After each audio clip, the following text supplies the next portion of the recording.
Hola, buenas tardes. Esperamos un momento a que se conecten sus demás compañeros, por favor.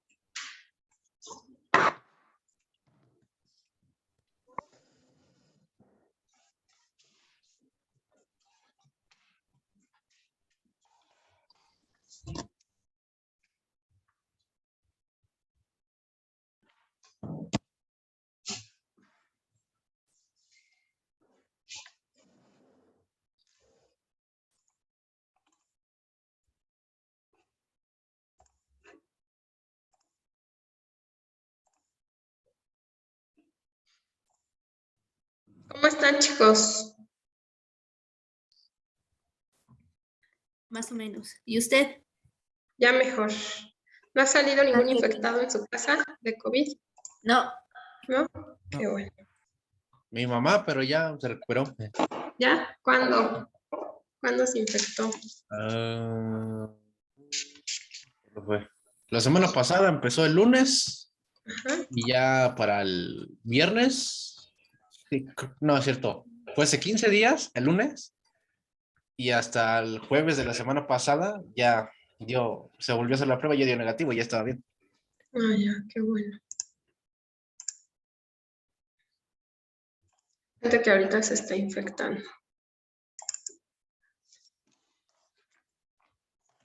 Voy a pasar lista.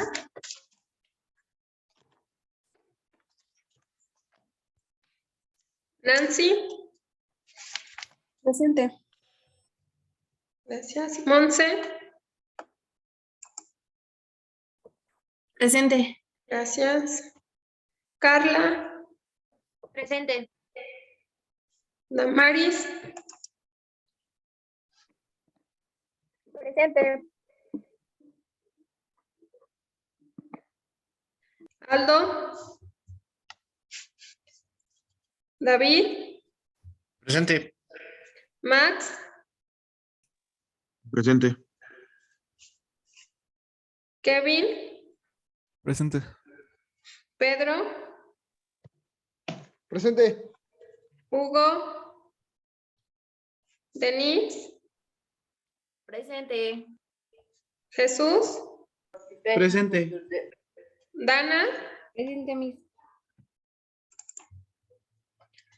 América. Presente. José.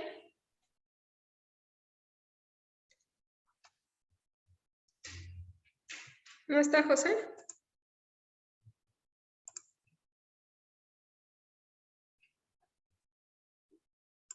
Permítame, ¿por qué? Miss, ¿lista a mí, maestra? ¿Me pasó lista a ¿Mande?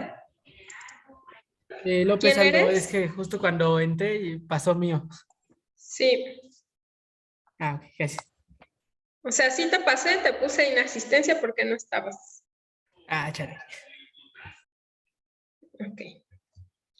Pero ya te puse asistencia. Permítanme, está cargando la presentación y nos habíamos quedado la vez pasada que nos faltaban 2 personas en participar. ¿Recuerdan de cuando vimos el documental?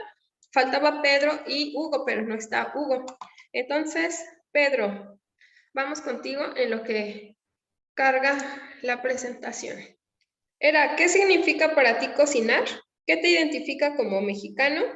¿Te sientes orgulloso de ser mexicano? Sí, no, ¿por qué? ¿Y qué amas de la gastronomía mexicana? ¿Me escuchaste, Pedro? No, maestra, ¿qué pasó? Que participaran porque se Sí, acabó la me sesión faltaba. de día. ¿Qué pasó? Sí, falté yo a participar, pero creo no anoté las preguntas, ¿no las tiene a la mano usted? Por Sí. favor. Ahorita las pongo, espérame, se está cargando.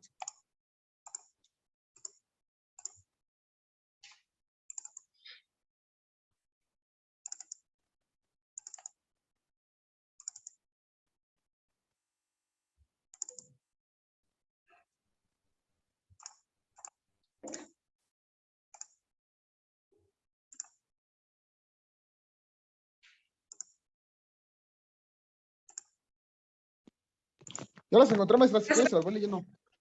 ¿Ya las puedes ver? Ya. Sí.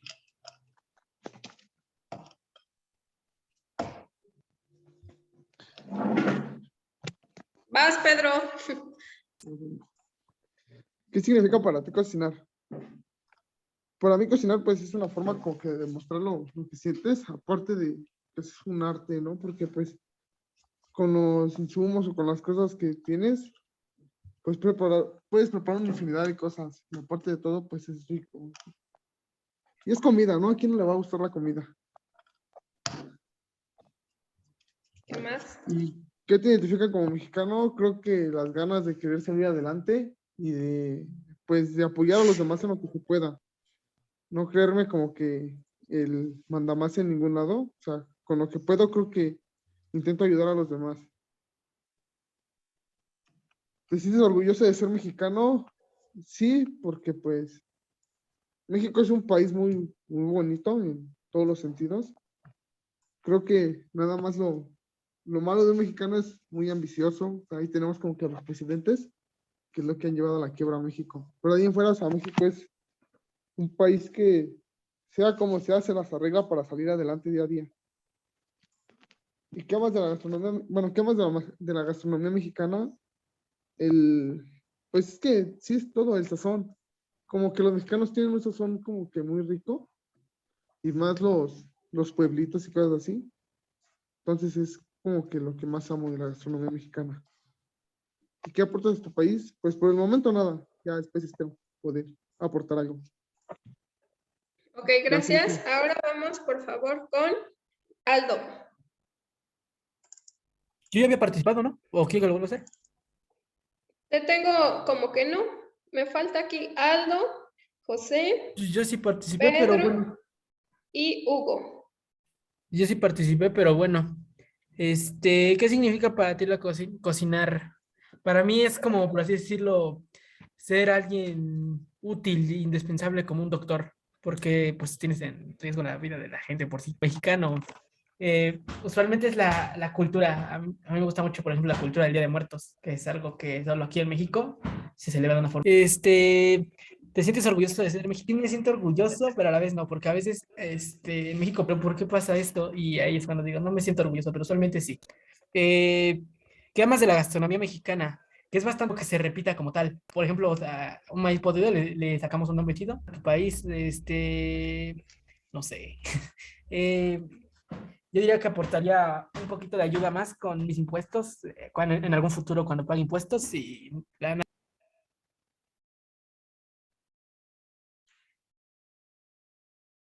Ok. Ahora vamos con José. Yo, maestra, acá, acabo de llegar. Sí, te recuerdo que es minutos, ¿ok? De tolerancia. Si no Ah, llegas sí, a los sí, 5 sí, minutos, Que vas a prendas. tener falta. sí, maestra. Y pues, claro, porque pues por más que Sí, insistas, no te disculpe. voy a dar el acceso, ¿ok? Y pues Sí, bueno, disculpe. solo porque no estuviste los primeros días de clase, pero en teoría, en la Academia de Gastronomía se acordó que todos los maestros vamos a trabajar así y por lo tanto, pues ya te lo tuvieron que haber dicho los demás profesores, minutos, ¿ok? Entonces, para que procures estar a tiempo en las clases. Y ahora sí, vamos contigo, por favor. Respondo a las preguntas, ¿verdad? Sí.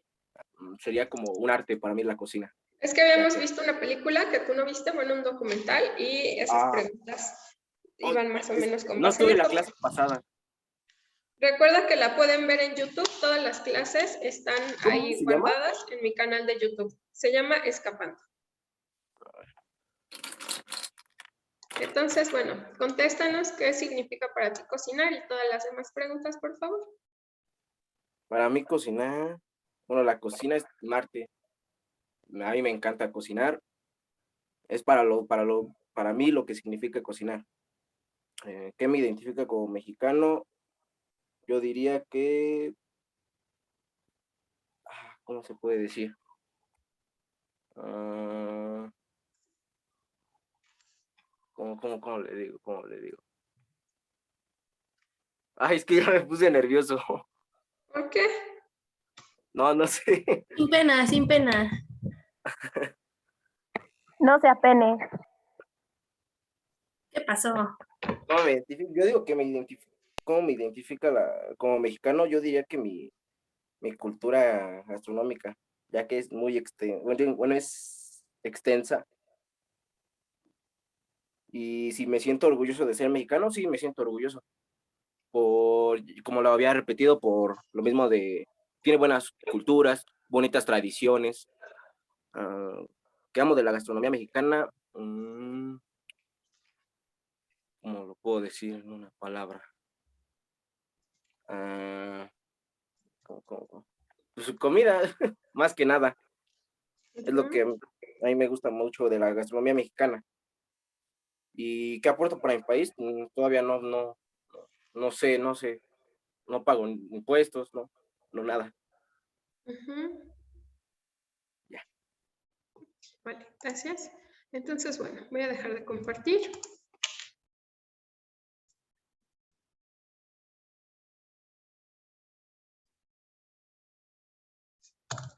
Y ahora sí, para seguir con nuestra clase, ¿ok? Déjenles comparto la segunda presentación. ¿Me dicen si ya la ven, por favor, ahí? Ya, Miss. Ya, Ya, maestra. bueno, nos habíamos quedado que también existían parte de los sacrificios y en estos sacrificios, pues bueno, se comían a los humanos, ¿ok? Y a esto se le llama antropofagia y pues que generalmente las clases más altas eran quienes podían comer carne de humano y principalmente eran hombres jóvenes y en la cultura maya pues tendían mucho a comerse a las mujeres hermosas, las sacrificaban, les sacaban el corazón y pues este corazón lo ponían en sacrificio para sus dioses o deidades y posteriormente se comían la carne, ¿ok? Y posteriormente pues cuando llegan los españoles, lo ven como algo atroz, algo terrorista y dejan de realizar estas prácticas. Y bueno, se da también posteriormente un mestizaje culinario, en donde con base en pues la conquista, ¿ok? Que llegan ingredientes del Nuevo Mundo, pues entonces aquí ya empieza a cambiar esta parte de las formas de alimentarse, de elaborar la comida, de tener nuevos ingredientes, nuevos insumos, y así pues se va dando un cambio culturalmente gastronómico. Y bueno, pues también sabemos que México es un cúmulo de mezclas, ¿ok? De mezclas desde ingredientes, culturas, sensaciones, sentimientos y también arraigos, ¿no? Eso que nos tiene o nos ata a nosotros, pues a nuestro pueblo donde vivimos, a lo mejor, o en algún espacio geográfico donde hemos estado que nos hemos encariñado mucho, ¿ok? Y así es como esto se va mezclando para tener una diversidad de comidas en nuestra mesa. ¿Alguien, aparte de Carla, que no sea de aquí, de la zona de Texcoco, que venga de otro estado?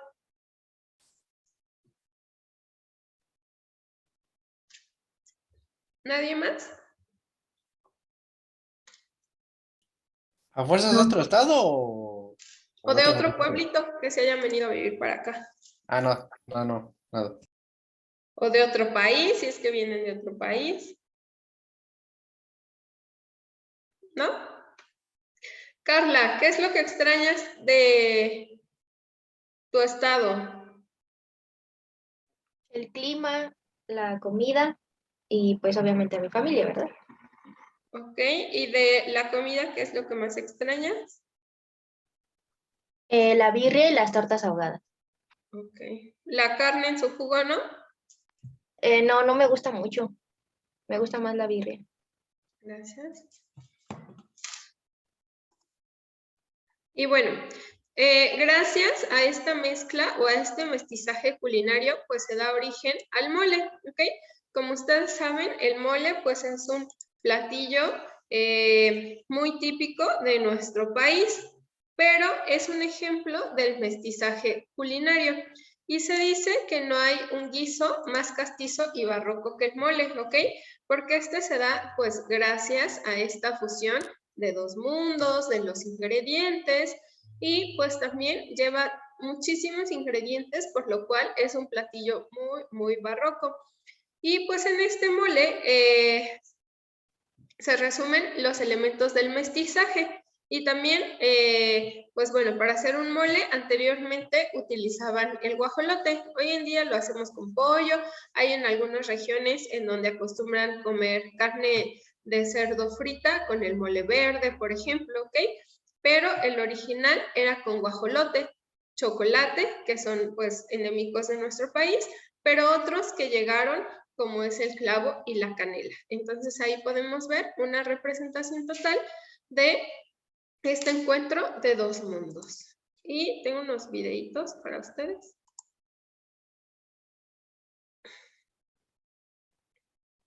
Permítanme.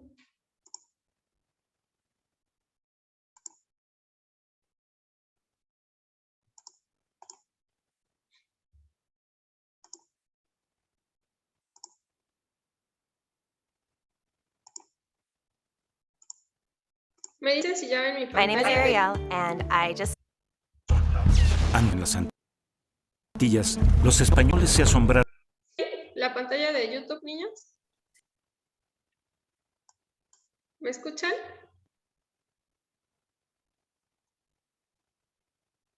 ¿La ven o no la ven? Sí.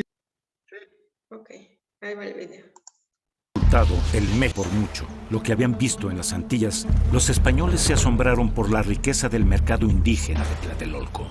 Era común que hubiese pescado del Golfo, del Pacífico, de las distintas regiones de Mesoamérica, cacao traído del Soconusco, algodón que venía de Morelos, de Veracruz, de distintas regiones, en fin, una riqueza de productos en general y de riqueza alimentaria en lo particular, mucho mayor de lo que habían estado acostumbrados los conquistadores en la propia España.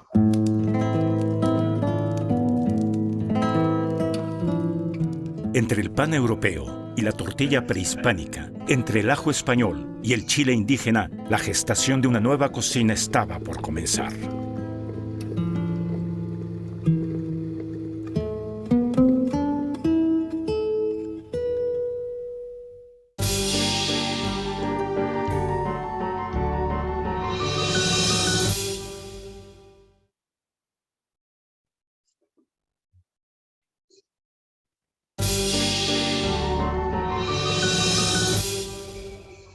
Tras la conquista de México en 1521, los españoles trajeron desde el Viejo Mundo una variedad de nuevos productos que incluían frutas, hortalizas y cereales, pero también algunos animales como gallinas, cerdos, ovejas, reses y caballos.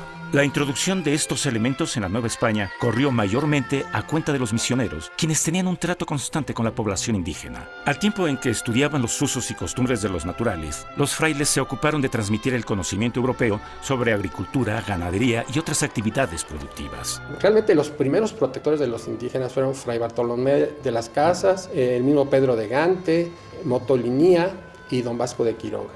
Entonces alguno de ellos en algún relato dice: hay que enseñarles catecismo, ¿sí? Y también hay que enseñarles el idioma.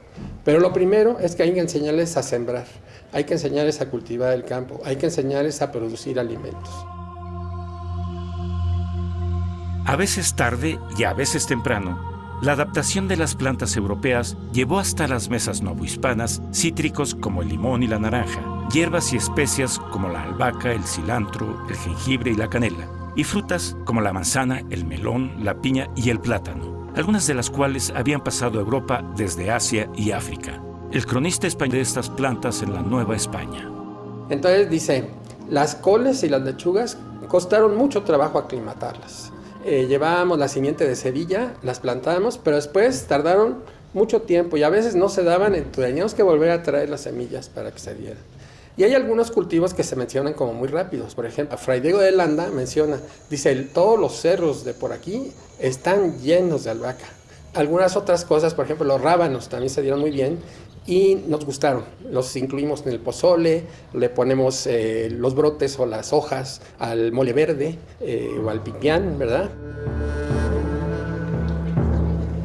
Por lo que toca al principal alimento de Europa, el pan de trigo, su consumo se limitó en un principio a una escasa población española, en parte porque no competía con el maíz en el gusto indígena, pero también porque su cultivo presentaba dificultades en el Nuevo Mundo. El trigo se va a cultivar en los llanos y por eso va a tardar mucho tiempo en adaptarse, porque es una técnica de cultivo radicalmente distinta a la indígena, va a requerir la llegada del arado y de animales de tiro ya adaptados y por eso va a ser mucho más lento. Al igual que el pan, aunque por otros motivos, el aceite de oliva, las aceitunas, el vino y la carne de res tampoco tuvieron éxito inmediato entre los naturales, hecho que fue observado por el virrey don Antonio de Mendoza. Los indígenas todavía se rehusaban un poco a comer trigo o a comer carne de res. Además, las reses pues, entraban a sus milpas, se comían las milpas, entonces siempre hubo muchos pleitos por estas cosas que introducían los españoles, ¿no? Renuentes ante ciertos productos, los indígenas, amantes del dulce, aceptaron encantados la caña de azúcar y las frutas, así como muchas hortalizas. Entre los animales, el cerdo y la gallina ocuparon el lugar que antes habían tenido el perro xoloscuintle y el guajolote. Estas dos especies entraron fácilmente en el imaginario y dentro de la cultura indígena porque reemplazaban directamente a sus competidores. Si la población indígena incorporó una parte de la dieta europea a la propia, los españoles hicieron lo mismo con los productos y especialmente los que le llamó pomodoro, manzana de oro, mientras que en alemán en un tiempo se le llamó Paradiesapfel, manzana del paraíso. Si un producto tan noble que ha sido adaptado por las cocinas de otras partes del mundo, piensen ustedes en una pizza italiana, si no tiene jitomate, pues no es pizza, ¿no? Y cómo lo usamos en México en forma de salsas, en forma de acompañantes de los guisados o simplemente en la actualidad rebanado y relleno con algún producto. Entonces el jitomate es una de nuestras estrellas. La mujer indígena, tal como el ajo se había unido a los chiles, el azúcar al cacao y el maíz al puerco o la gallina. Había peneques que se bañaban en salsa de jitomate, pero se empiezan a rellenar de queso. Surge la res en jitomate, el cerdo con calabacitas. ¿Quién puede pensar, por ejemplo, en una salsa de chile sin cebolla o sin ajo? Y esos productos son europeos, pero entraron muy rápidamente en el gusto indígena. Y entonces surgieron nuevos olores, colores, sabores, presentaciones. Ahí es donde estaba naciendo lo que hoy conocemos como la cocina mexicana. Hija de los recursos naturales de ambos mundos y de su sabiduría culinaria, la cocina mestiza de México nació silenciosamente en las cocinas de toda la Nueva España.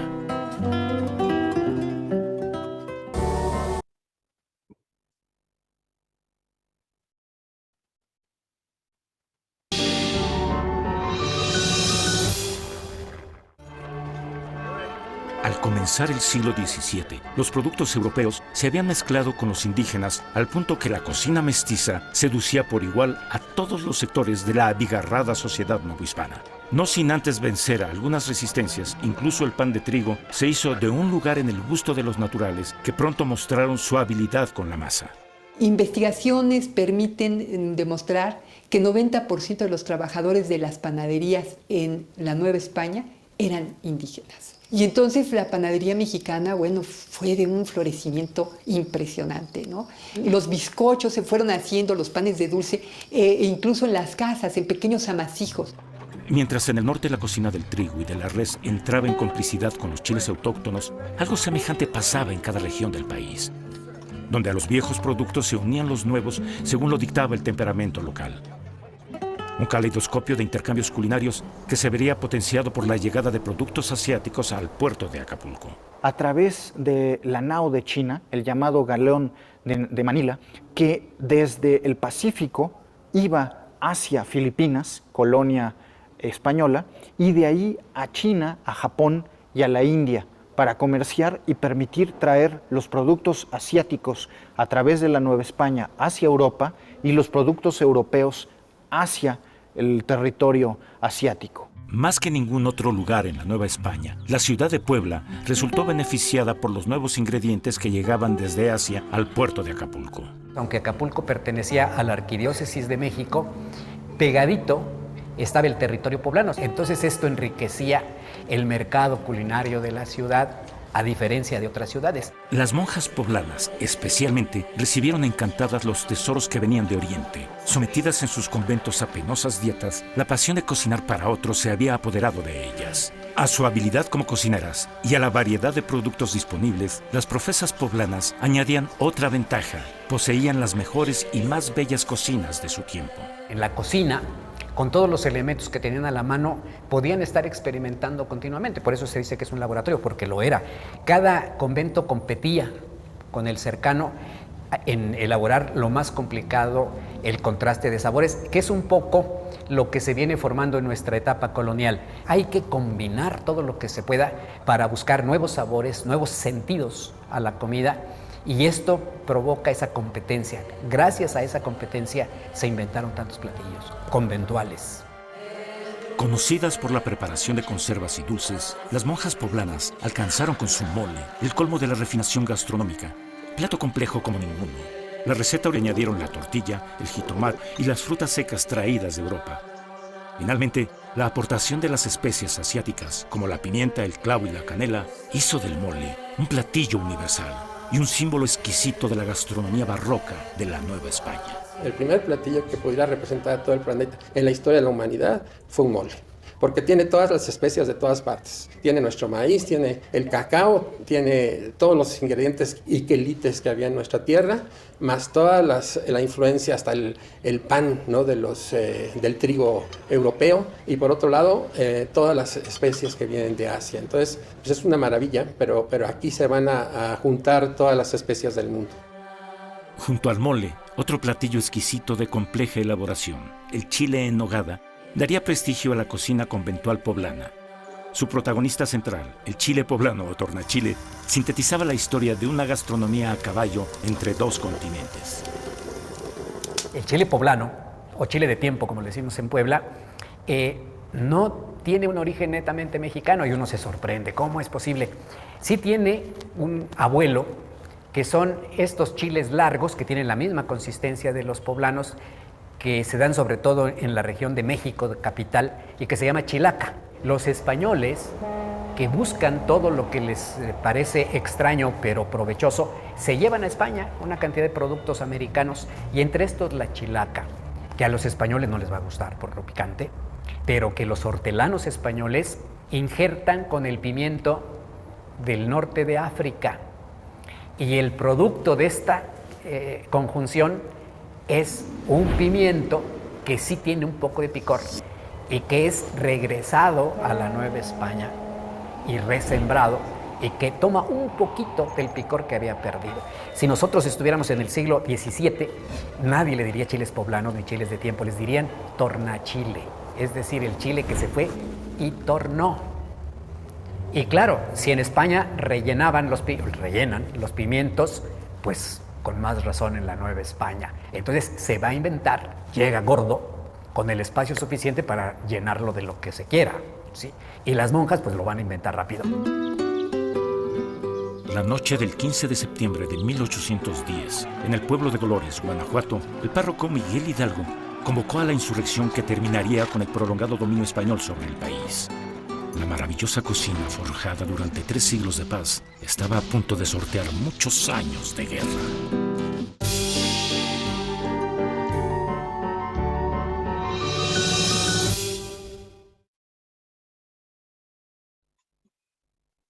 Esperen porque está cargando.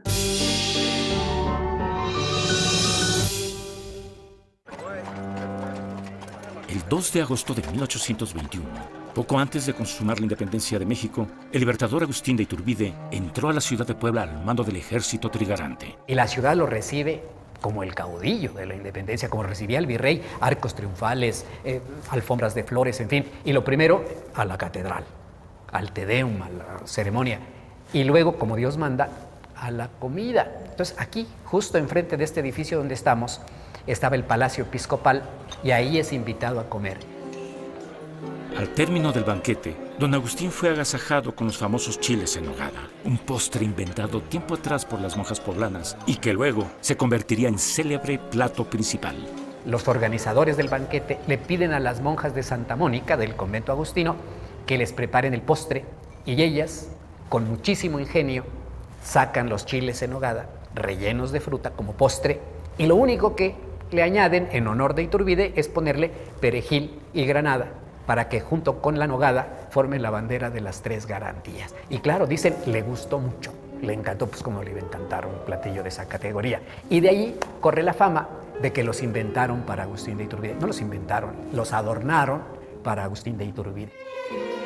Familias pudientes tuvieron acceso a los productos que llegaban libremente hasta las costas de ambos océanos. El siglo XIX rompe con el monopolio que España había impuesto a sus colonias, por lo que el México independiente puede comerciar con muchos países. Entonces llegan nuevos productos de diferentes lugares del mundo y las mujeres en las cocinas vuelven a probar, a experimentar, a preparar productos con nuevos sabores, con nuevos olores. Y ahí sigue desarrollándose la cocina mexicana. La independencia, sin embargo, no solo abrió las puertas a las mercancías de otros países, sino también a sus capitales, a sus hombres y a sus costumbres culinarias. Este fue el caso de los mineros ingleses que, en 1824, llegaron al mineral de Real del Monte con sus barrenas para trabajar y sus tradicionales empanadas o pastis para comer. Una costumbre que dio lugar a los famosos pastes del estado de Hidalgo. Ellos hacen los famosos pastis ingleses, que es una especie de empanada que usaban los mineros, porque como tienen una especie de huesitos en las puntas, entonces lo tomaban de las puntas, se comían el centro y las 2 puntitas las tiraban y no contaminaban con las escorias de minas que pueden ser muy venenosas, muy tóxicas, no las podían consumir. Querían que las cocineras prepararan.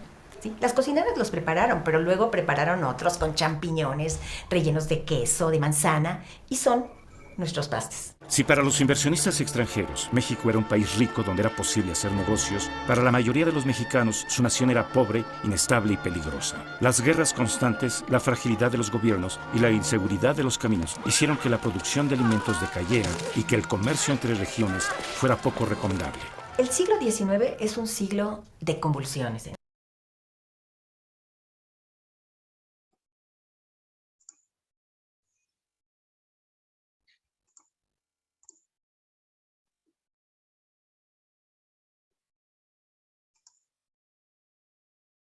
Ok. Permítanme. Quitar esto en YouTube. Acaba, ya saben que hay que iniciar en la otra.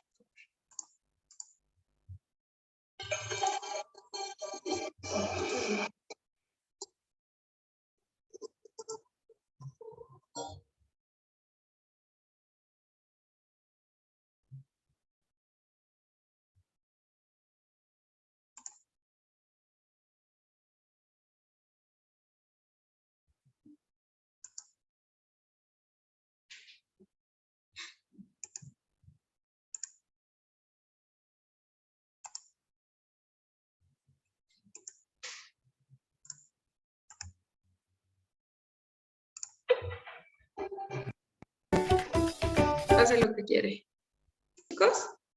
Chicos,